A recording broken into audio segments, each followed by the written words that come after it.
আসসালামু আলাইকুম। সকল জল্পনা কল্পনার অবসান শেষ। নাটকীয়ভাবে বিএনপি রাজনীতি থেকে মাইনাস হয়ে গেল। বিএনপি বুঝতেও পারেনি যে এইভাবে বিএনপি রাজনীতি থেকে মাইনাস হয়ে যাবে। জামায়াত এনসিপি ফ্রন্ট লাইনে চলে আসবে। ডক্টর ইউনূসের নেতৃত্বে জামায়াত এনসিপি দুর্বার গতিতে এগিয়ে চলতেছে। ডক্টর ইউনূসও দুর্বার গতিতে এগিয়ে চলতেছে।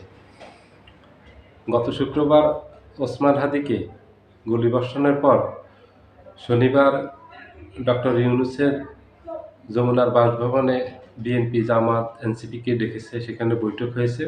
সেখানে সবাইকে সতর্ক করেছে যে আগামী নির্বাচন বানচাল করার জন্য ভারত, আওয়ামী লীগ ষড়যন্ত্র করতেছে। এই ষড়যন্ত্রের অংশ হিসেবে ওসমান হাদিকে গুলিবর্ষণ করা হয়েছে, হত্যার চেষ্টা করা হয়েছে। এটা সরকারের কাছে গোয়েন্দা তথ্য ছিল। উনি তথ্যের ভিত্তিতে এটা ওনাদেরকে বলেছেন ওনারা যেন সাবধান হন, রাজনৈতিক কাদা ছোড়াছুড়ি না করেন। কারণ রাজনৈতিক কাদা ছোড়াছুড়ি করলে দেশের এই যে রাজনৈতিক একটা বিভক্তি দেখা দিবে, একদল আরেক দলের বিপক্ষে প্রতিদিন যেভাবে বক্তব্য দিচ্ছিলেন, রাজনৈতিক দলগুলো বিভক্ত হয়ে যাচ্ছিল। আর এই সুযোগটাই কাজে লাগাচ্ছিল ভারত এবং আওয়ামী লীগ।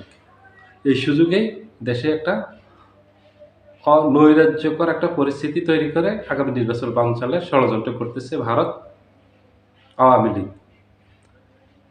এটার জন্য উনি সবাইকে ডেকে বলছেন যে আপনারা ঐক্যবদ্ধ থাকেন, রাজনীতির ব্যাপারে, দেশের ব্যাপারে ঐক্যবদ্ধ থাকেন।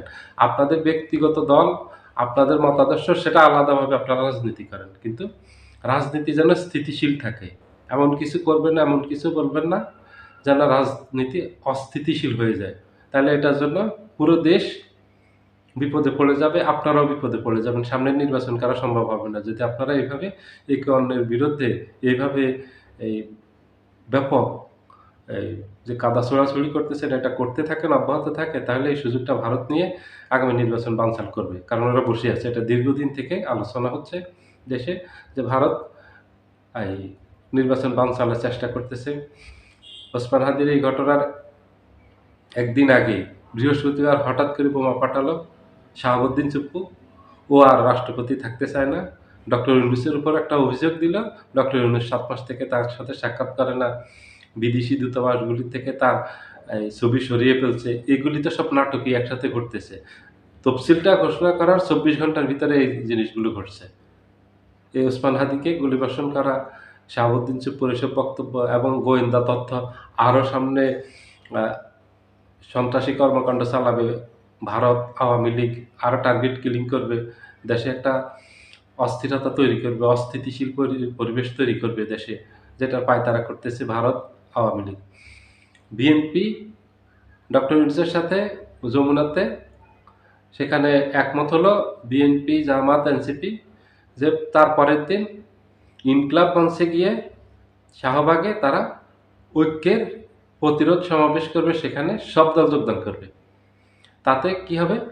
সারা দেশব্যাপী একটা উৎসাহ উদ্দীপনা পাবে মানুষ যে আমাদের দেশের রাজনৈতিক দলগুলোর মতাদর্শ আলাদা থাকলেও সবাই কিন্তু দেশের স্বার্থে ঐক্যবদ্ধ। সবাই এক।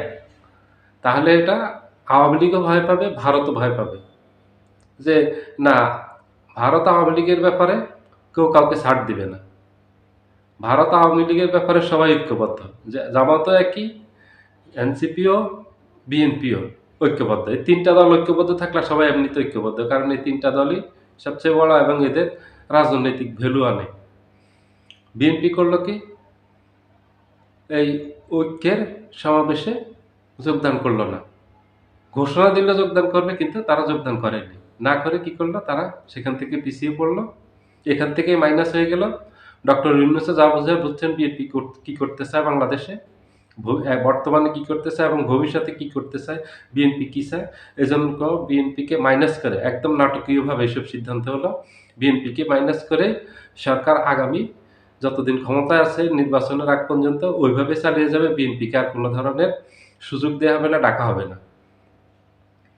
কারণ বিএনপি দেশের এই দুর্যোগ মুহূর্তে ঐক্যবদ্ধ হতে পারেনি দেশের জনগণের সাথে। সকল রাজনৈতিক দল যেখানে এক হয়েছে, একসাথে হয়েছে, ইনকিলাব মঞ্চে গিয়ে সবাই আসছে এবং অরাজনৈতিক সংগঠনও এখানে আসছে, অনেক সাংস্কৃতিক সংগঠন আসছে। একমাত্র সারা দেশ থেকে শুধু বিএনপি আসেনি। তাদের কেউ আসেনি। ডক্টর ইউনূসের সরকারের বিরুদ্ধে যুদ্ধ ঘোষণা করা মানে বাংলাদেশের বিরুদ্ধে যুদ্ধ ঘোষণা করা। ওসমান হাদিকে গুলি করা মানে বাংলাদেশকে গুলি করা। ১৮ কোটি মানুষকে গুলি করা। এটা আওয়ামী লীগ, এটা জামায়াত ইসলামী, এনসিপি সহ সকল রাজনৈতিক দলের নেতৃবৃন্দ বলছেন এটা। ডক্টর ইউনূসও বলছেন। কিন্তু একমাত্র বিএনপি এই কথাটা বলেনি। একটা বক্তব্যও দেয়নি। এবং এই যে এই ভারতের সাথে যে একটা কূটনৈতিক টানাপোড়েন চলতেছে, এই যে ভারতের রাষ্ট্রদূত প্রণয় ভার্মাকে যে তলব করা হয়েছে, পররাষ্ট্র মন্ত্রণালয়ে প্রতিবাদ জানানো হয়েছে যে যারা এখান থেকে কিলিং মিশন পরিচালনা করে শেষে ভারতে পালিয়ে গেছেন, তাদেরকে ফেরত দেওয়ার জন্য, শেখ হাসিনা কসাই কামালকে ফেরত দেওয়ার জন্য তাদের উপর চাপ তৈরি করেছেন এবং ভারতে বসে বাংলাদেশকে অস্থিতিশীল করার যে ষড়যন্ত্র করতেছেন, এই ইস্যুগুলো নিয়ে ভারতকে রাষ্ট্রদূতকে তলব করছেন। তলব করার অর্থ হলো খুব চাপ দেয়া, অনেক বড় মাপের চাপ দেয়া। এটা হচ্ছে কূটনৈতিক যুদ্ধ বলা হয় এটাকে। একটা যুদ্ধ ঘোষণা করছে। ঠিক সেটার সাথে সাথেই ভারতের পররাষ্ট্র মন্ত্রণালয় একটা প্রতিবাদ জানালো যে বাংলাদেশের এই যে অভিযোগগুলি করছে এগুলি ভিত্তিহীন, এগুলির কোনো সত্যতা নেই। তারপর কি করলো? আজকে বাংলাদেশের রাষ্ট্রদূতকে, নয়াদিল্লিতে নিযুক্ত বাংলাদেশের রাষ্ট্রদূতকে ভারতীয় পররাষ্ট্র মন্ত্রণালয় তলব করলো, তলব করে প্রতিবাদ জানালো। এই যে এত কিছু ঘটতেছে, সবাই একমত, বিএনপি ব্যতীত। জামায়াত, এনসিপি, ডক্টর ইউনূস একমত। সারা দেশের মানুষ একমত। শুধু এখানে বিএনপি একমত না, এজন্য বিএনপিকে মাইনাস করে দিছে।